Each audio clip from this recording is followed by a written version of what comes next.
Alhamdulillah, hari ini saya akan membahas sebuah pertanyaan atau pernyataan dari teman-teman pencari kerja yang menyatakan bahwa, Pak, program pemagangan itu adalah salah satu modus untuk perusahaan mencari atau mempekerjakan pekerja dengan upah murah. Ayo kita bahas.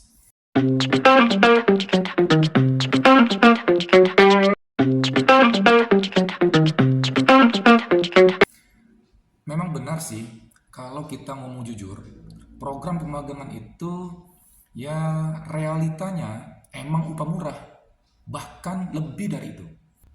Peserta pemagangan tidak wajib diberikan upah, karena dalam aturan yang diberikan itu cuma sebatas uang saku.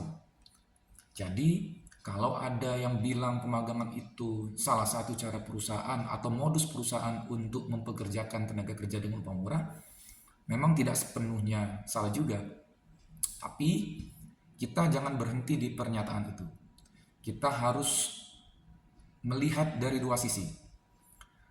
Memang banyak kasus di lapangan, perusahaan itu memanfaatkan program pemagangan itu buat mendapatkan tenaga kerja yang murah. Tapi kalau kita lihat dari niat awal peraturan ini dibuat, pemagangan itu dirancang sebagai proses belajar kerja. Jadi, pemagangan itu adalah perusahaan membuka pintu mereka untuk menjadi balai latihan kerjanya di perusahaan. Jadi tempat pelatihan kerja itu di perusahaan. Karena kami akui bahwa pemerintah tidak mungkin bisa menyediakan atau menyiapkan pelatihan kerja untuk seluruh pencari kerja yang ada di wilayahnya. Pemerintah berkolaborasi dengan perusahaan untuk menyelenggarakan program pemagangan. Dengan perusahaan membuka kuota pemagangan, maka pelatihan kerja tidak hanya dilakukan oleh pemerintah. Perusahaan juga melakukan atau berkontribusi untuk meningkatkan kualitas SDM warga kota Cilegon khususnya. Jadi program pemagangan ini adalah proses pelatihan kerja di tempat kerja. Kalau di BLK adalah pelatihan kerja di balai latihan kerja milik pemerintah. Nah, ini dengan program pemagangan ini meminta perusahaan untuk bersedia meluangkan waktunya, mencurahkan tenaganya untuk memberikan peningkatan kualitas SDM. Artinya, memang magang itu ya semacam jembatan buat teman-teman yang masih belum punya pengalaman kerja, belum mengerti tentang dunia kerja, dunia usaha, dunia industri. Nah, ini kesempatan buat belajar langsung di lapangan, buat terjun langsung di tempat kerja, merasakan langsung bagaimana dunia industri, bagaimana dunia usaha. Dan memang peserta magang itu tidak diberikan upah, tidak diberikan gaji, karena statusnya bukan pekerja. Jadi, karena statusnya bukan pekerja, hanya peserta magang atau peserta pelatihan di tempat kerja yang diberikan oleh perusahaan sesuai dengan peraturan. Peserta magang itu wajib diberikan uang saku oleh perusahaan sebagai bentuk dukungan, sebagai bentuk support dari perusahaan. Di Peraturan Menteri Ketenagakerjaan Nomor 6 Tahun 2020 tentang pemagangan dalam negeri, sudah sangat jelas tertulis kalau pemagangan itu bukan hubungan kerja. Jadi ya jangan heran kalau tidak mendapatkan upah layaknya karyawan. Nah, ini juga menjadi PR besar buat pemerintah dalam pengawasan di lapangan agar program pemagangan ini tidak disalahgunakan. Kalau teman-teman mau ikut program pemagangan, pastikan memang tempat yang memberikan ilmu, yang memberikan keterampilan, yang memberikan pengalaman. Jangan sampai kita menjadi peserta magang hanya menjadi tenaga kerja bayangan. Dan kalau kita merasa ada yang nggak adil, kita berhak bertanya. bahkan melaporkan ke Dinas Tenaga Kerja. Karena tujuan magang itu bukan untuk kita dieksploitasi, tapi buat bekal kita, buat bekal teman-teman, agar siap kerja di dunia kerja yang sesungguhnya. Ilmu dapat, pengalaman dapat, dan setelahnya teman-teman punya nilai tawar yang lebih tinggi, punya daya saing yang lebih tinggi. Perusahaan yang akan mengadakan program pemagangan wajib memiliki lembaga pelatihan kerja di dalam perusahaan tersebut. Apabila perusahaan tersebut tidak memiliki LPK yang ada di perusahaan, maka perusahaan itu wajib bekerja sama dengan LPK swasta yang ada di luar perusahaan.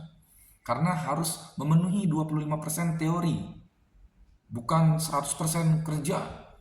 Jadi perusahaan wajib memiliki lembaga pelatihan kerja di perusahaannya. Bahkan ada yang magangnya itu lebih dari 1 tahun.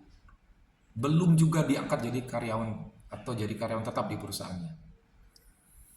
Magang dalam Peraturan Menteri Nomor 6 Tahun 2020, paling maksimal dalam satu posisi itu hanya 1 tahun jangka waktu pemagangannya.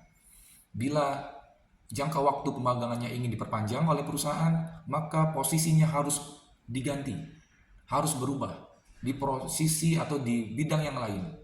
Tidak boleh peserta magang di satu posisi lebih dari 1 tahun. Setelah diperpanjang, perpanjangannya maksimal 1 tahun lagi. Jadi tidak boleh lebih dari 2 kali perpanjangan. Peserta magang hanya maksimal 1 tahun di posisi yang sama. Bila ingin diperpanjang, dia harus di posisi yang berbeda. Setelah 1 tahun selesai di posisi yang kedua, maka perusahaan harus menentukan apakah peserta magang ini layak untuk jadi karyawan di perusahaan tersebut jika ada posisi yang kosong, atau peserta magang ini selesai diberikan surat pengalaman magang atau diberikan sertifikat bahwa dia sudah menyelesaikan magang di perusahaan tersebut. Kalau kita mundur ke niat awalnya tadi, magang itu konsepnya bagus banget. Memberi kesempatan buat kita para pencari kerja yang belum punya pengalaman, yang belum mengetahui dunia kerja, dunia industri, untuk kita itu belajar dan beradaptasi dengan dunia kerja. Harusnya ini jadi sarana pembelajaran, bukan jebakan kerja murah. Dari sisi teman-teman pencari kerja, ngerasa nggak punya pilihan. Kita merasa butuh pengalaman, perusahaan minta yang udah pengalaman, kalau setiap membuka lowongan pekerjaan. Nah, magang jadi salah satu cara masuk, walaupun harus rela dibayar seadanya. Karena kalau nolak ya saingan kita banyak. Kembali lagi ke teman-teman, jika ada perusahaan yang mempekerjakan peserta magang tanpa mengikuti regulasi dan peraturan, teman-teman harus berani melaporkan ke Dinas Tenaga Kerja. Jangan karena butuh, karena kalau nolak nanti tidak bisa magang di situ. Nah ini teman-teman harus berani. Jangan sampai bertahun-tahun dengan status magang, dibayar seadanya, teman-teman hanya diam, tidak berani melapor. Teman-teman harus berani melaporkan. Karena perusahaan yang mempekerjakan peserta magang bertahun-tahun tanpa status yang jelas, hanya status pemagangan, perusahaan tersebut dapat diberikan sanksi oleh Dinas Tenaga Kerja berupa pengangkatan menjadi karyawan tetap bagi peserta magang tersebut. Untuk melapornya pun teman-teman cukup melalui website lapor.go.id apabila terjadi pelanggaran-pelanggaran. Misalnya jenis pelanggaran yang pertama, perusahaan yang menyelenggarakan pemagangan dia tidak ada MOU dengan pemerintah. Dia melaksanakan magang aja tanpa ada MOU. Nah, itu satu pelanggaran yang pertama. Yang kedua, peserta magang itu harus ada perjanjian pemagangan. Perjanjian pemagangan itu ditandatangani oleh pihak perusahaan, kemudian pihak peserta magang, yang ketiga diketahui, ditandatangani oleh Dinas Tenaga Kerja setempat. Apabila tidak ada perjanjian pemagangan ini salah satu pelanggaran. Yang ketiga, pastikan pemagangan tidak boleh lebih dari 1 tahun di posisi yang sama. Apabila ingin diperpanjang di perusahaan tersebut, di perusahaan yang sama, harus di posisi yang berbeda. Setelah itu, maksimal 1 tahun perpanjangannya, tidak boleh lagi diperpanjang. harus ditentukan diangkat jadi karyawan atau selesai diberikan surat pengalaman magang atau sertifikat magang. Tidak boleh bertahun-tahun. Kalau ada yang terjadi seperti itu, maka itu satu pelanggaran. Dan sanksinya perusahaan harus mengangkat karyawan tersebut menjadi karyawan tetap. Itu sesuai dengan peraturan Menteri 6 tahun 2020. Hanya dari itu, kami merasa sangat berkepentingan untuk memberikan edukasi kepada teman-teman pencari kerja, kepada teman-teman perusahaan, agar program magang ini jangan hanya dijadikan formalitas. Harus ada evaluasi, harus ada sanksi kalau program magangnya disalahgunakan. Kalau kamu sekarang lagi magang atau mau daftar magang, pastikan kamu tahu hak dan kewajibannya. Kamu tahu batasan-batasannya. Tanyakan durasinya berapa lama. Dapat pelatihan apa aja di tempat perusahaan ini. Ada pendampingan atau tidak. Jangan ragu untuk nanya. Karena kalau kita diam, kita bisa terus-terusan dimanfaatkan. Jika program pemagangan dijalankan dengan benar, ini bisa jadi jalan cepat untuk mendapatkan pekerjaan tetap. Menjadi suatu cara untuk meningkatkan daya saing kita dalam menghadapi ketatnya persaingan mencari pekerjaan saat ini. Teman-teman yang sudah ikut magang, teman-teman udah kenal sistem, punya nilai tambah di mata HRD. Tapi ya itu tadi, pastikan tempat magangnya memang punya komitmen ingin memberikan teman-teman ilmu, bukan cuma memeras tenaganya saja. Kalau teman-teman nanti yang merasa di program pemagangan diperlakukan tidak adil selama magang, jangan takut. Teman-teman bisa ngobrol ke Dinas Tenaga Kerja, bisa melalui DM Instagram saya, bisa kita diskusi, minta arahan, dan berani untuk berbicara, melaporkan perusahaannya apa, jabatannya apa di sana. Jangan takut, karena hak kita sebagai peserta magang itu harus dipenuhi.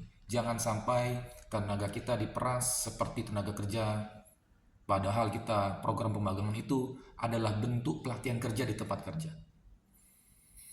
Kalau kita, teman-teman semua, terus diam, tidak berani melaporkan penyalahgunaan, maka penyalahgunaan ini akan terus jalan. Magang itu bukan aib, bukan juga bentuk keterpaksaan, tapi harus jadi batu loncatan untuk kita semua yang ingin masa depan kita lebih baik. Kalau sistem magang ini bisa baik dijalankan dengan baik, bisa banget jadi solusi pengentasan pengangguran. Tapi kalau semua diam, semua tidak berani melapor, semua dibiarkan, ya akan terus jadi modus perusahaan untuk mempekerjakan tenaga kerja upah murah. Demikian, saya akhiri. Assalamualaikum warahmatullahi wabarakatuh.